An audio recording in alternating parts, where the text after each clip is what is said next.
Boa noite para todos. Desculpem esse foco de luz, é que eu estou filmando à noite e eu não tenho recursos técnicos para produzir uma imagem melhor, mas conto com a compreensão de vocês e durante o dia realmente a imagem é bem superior. Mas vamos à aula de hoje. A aula de hoje é o capítulo 2º do Evangelho segundo o Espiritismo, capítulo 2º do Evangelho segundo o Espiritismo, cujo título é Meu Reino não é deste mundo. Meu reino não é deste mundo. O capítulo aborda uma passagem de João, capítulo 18, versículos 33, 36 e 37. Vamos ao texto de João. Pilatos, tornando a entrar no palácio e fazendo vir Jesus à sua presença, perguntou-lhe: Tu és o rei dos judeus? Respondeu-lhe Jesus: Meu reino não é deste mundo. Se o meu reino fosse deste mundo, minha gente teria combatido para impedir que eu caísse na mão dos hebreus. Mas o meu reino não é aqui. Pilatos então pergunta: Logo, tu és rei? Jesus responde: Tu dizes, sou rei. Nasci e vim a esse mundo para dar testemunho da verdade. Todo aquele que pertence à verdade ouve a minha palavra. Vamos abrir então o texto. As palavras-chave que são assim, eu diria, as peças de xadrez, os peões, as torres, etc., bispo, que vão abrindo as metáforas. Primeiro, Pilato, tornando a entrar no palácio, fazendo vir Jesus à sua presença, perguntou-lhe: Tu és o rei dos judeus? Por que essa indagação? Porque os judeus moviam um movimento de sedição, de luta contra a permanência do Império Romano na Palestina. O Império Romano era um império bruto, colonizador, cruento. E os judeus sentiam-se constrangidos e queriam ganhar sua própria independência, voltando aos tempos antigos, quando tiveram diversos reis como Samuel, Davi, Salomão. Saul, Davi, Salomão. E como Jesus tinha uma liderança entre o povo, eles acharam que Jesus poderia liderá-los nesse movimento de libertação. E então Jesus foi colocado sob acusação de ele ser um revolucionário e ir encontro à autoridade maior que a autoridade do imperador romano, do César. Daí a acusação dele, como se ele, como rei, claro que contestaria o poder maior romano. Essa é a razão da primeira pergunta. E Jesus responde: Meu reino não é deste mundo. Muito bem. Então ele faz um deslocamento dizendo: o meu reino, aonde eu habito, aonde as pessoas seguem as minhas, ou dizia, o meu comando afetuoso, amoroso, doce, justo, onde elas são dóceis, não é aqui na terra. Meu reino não é deste mundo. Se não é deste mundo, é de outro mundo. Veremos qual. Mas, se o meu reino fosse deste mundo, ele aduz, minha gente teria combatido para impedir que eu caísse na mão dos hebreus. Ou seja, se eu realmente tivesse a pretensão de ser um rei terreno, ele, eventualmente as tropas dele, as brigadas dele, as centúrias dele, seja o que for, lutariam contra o poder romano. Mas não é isso. O reino dele não é aqui. E conclui: mas o meu reino não é aqui. Não é aqui. Bom, se não é aqui, vamos andando. Pilatos então faz a segunda pergunta: Tu és rei? Embora não diga se é mais agora um rei do mundo, da terra, ou do reino que ele propõe, que é o reino dos céus. Jesus responde: tu dizes, sou rei. Tu dizes, sou rei. Nasci e vim a este mundo para dar testemunho da verdade. Todo aquele que pertence à verdade ouve a minha voz. Ou seja, ele assume uma condição de rei e diz que, na realidade, ele veio a esse mundo não para litigar, não para se apossar do mundo, mas sim para dar o testemunho da verdade. Em outras palavras, para ser o procurador, o preposto, o representante, o speaker de Deus, se pudéssemos usar esse termo contemporâneo. Então, é a voz de Deus no mundo. Essa é a missão dele. Essa é a missão dele. Não é uma missão temporal, é uma missão espiritual.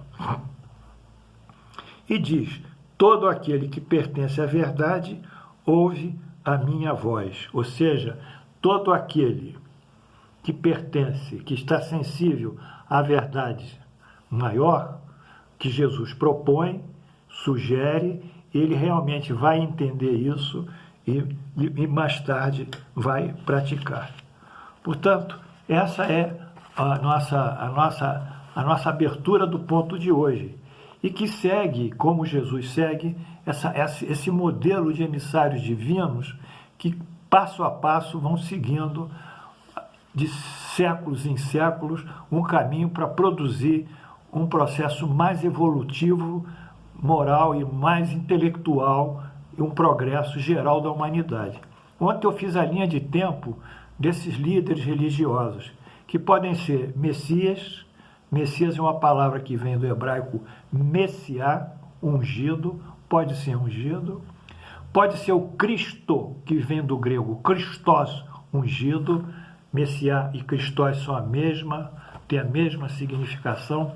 Pode ser o avatar que vem lá do Oriente, que nós chamamos, que avatar é descida de um santo, ava para baixo, em sânscrito. Pode ser um líder espiritual maior. Então, esses líderes, esses espíritos privilegiados, superiores, é que têm a missão de dar testemunho da verdade de Deus e implementar essa verdade no mundo e levar os indivíduos a uma nova moral, ou uma moral mais adiançada. Ontem também falei dos cientistas que produziram isso, dos físicos, biólogos, psicanalistas, falei de Kepler e Galileu, falei de Newton, falei de Darwin, falei de Freud, falei de Einstein e falei da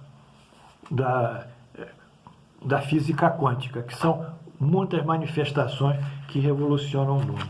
Mas voltando ao assunto, após esse pequeno parêntese, eu queria dizer que a vida que Jesus propôs nesse texto, ele tem três princípios, ou três premissas que ele já coloca. Primeiro, ele acena com o reino de Deus. Se não existe o reino, ele não é do reino do mundo, o outro reino é o reino de Deus, é o reino celestial, onde está o Pai que está nos céus. Isso vem sendo repetitivamente passado ao longo dos diversos trechos evangélicos. Segundo, quando ele fala da vida futura, quer dizer, meu reino não é deste mundo, e o meu reino não é deste mundo, ele se fala de um outro reino, obviamente esse reino pertencerá a nós numa vida futura. É algo do futuro, algo que vai existir para nós, embora já existe para isso.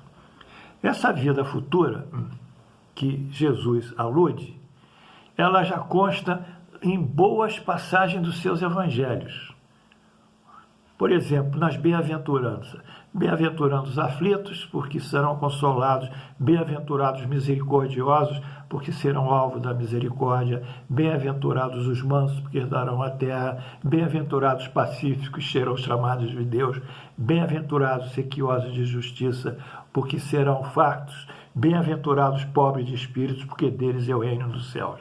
Ora, serão todos presenteados, outorgados, se apropriarão de quê? Do reino dos céus, da terra, com a mansitude, etc. Então, sempre é uma projeção da vida futura. Sem a concepção de vida futura não existe Jesus. Seria uma grande ilusão. Ele estaria prometendo coisas aqui para a terra, para o dia de amanhã, e que coisas que ele não veio para atuar sobre elas. Ele veio para dar o conhecimento moral mais elevado, o testemunho. Então, há dois princípios que estão calcados nessa primeira passagem que Jesus é questionado, nessa primeira passagem em que Jesus diz que meu reino não é deste mundo. A vida futura ou o reino dos céus. Tanto faz, o reino dos céus e a vida futura. E, por isso, ele dá o testemunho da verdade. E o testemunho da verdade de Jesus é a doutrina das leis de Deus. Ele realmente, quando ele diz, eu e meu Pai somos um, em João, ele quer dizer que ele não é em fluido, não é em matéria, não é energia, mesma coisa que Deus, porque ele seria já um outro Deus e não pode haver dois deuses, porque só um que criou, o outro será, obviamente, produto da criação desse primeiro, sendo esse primeiro seria o Criador e o outro a criatura. Não pode. A lógica nos impede de pensar assim. Mas ele, como diz, eu sou o caminho, eu sou a verdade e a vida, ele quer dizer que ele, como didata, como pedagogo espiritual divino, ele vai nos indicar o caminho, como nós devemos seguir pelos seus textos do Evangelho. Eu sou a verdade, esses textos representam plenamente a verdade das leis divinas, e eu sou a vida não no sentido físico, biológico, orgânico que nós vivemos, mas a vida em espírito, que é a felicidade. Então, eis aí a transcendentalidade da passagem de Jesus nesse mero provimento. Sai do reino da terra, se projeta para o reino dos céus, sai da vida presente, informa da realidade da vida futura e corporifica e faz descer ou consigna as leis morais, as leis de Deus. Esse, portanto, é a nossa aula de hoje, que eu acho que vocês estão entendendo como as coisas se passam. Não há milagres, há trabalho. E esse trabalho compete a mim, a vocês, a todos, cada um de nós realizá-los da melhor maneira possível, com a melhor boa vontade. Portanto, estamos encerrando essa quarta aula. Eu queria mais uma vez agradecer a presença de vocês. Peço que divulguem isso nesses momentos de coronavírus, porque vai chegar um momento também que nós vamos falar sobre a relação do coronavírus. O que a doutrina espírita fala sobre crises, sobre flagelos naturais, sobre os cataclismos, sobre as epidemias, sobre as guerras, sobre as épocas de fome, enfim, sobre uma situação que avassala toda a humanidade de maneira cruel. E também, mais uma vez, quero mandar um abraço a todos que estão começando comigo hoje. Eu tenho alunos no Frei Luiz, mas vocês também agora são meus alunos, são mesmo nível, mesmo trabalho, nós estaremos juntos. E deixo também um beijo afetuoso para todos esses, mais uma vez, que independente de ideologia política, de ideologia partidária, de simpatias, de credos, todos esses estão trabalhando para um único valor hoje, a vida. Bem-aventurado a todos que lutam pela vida. Bem-aventurados. Que Deus nos abençoe e até amanhã.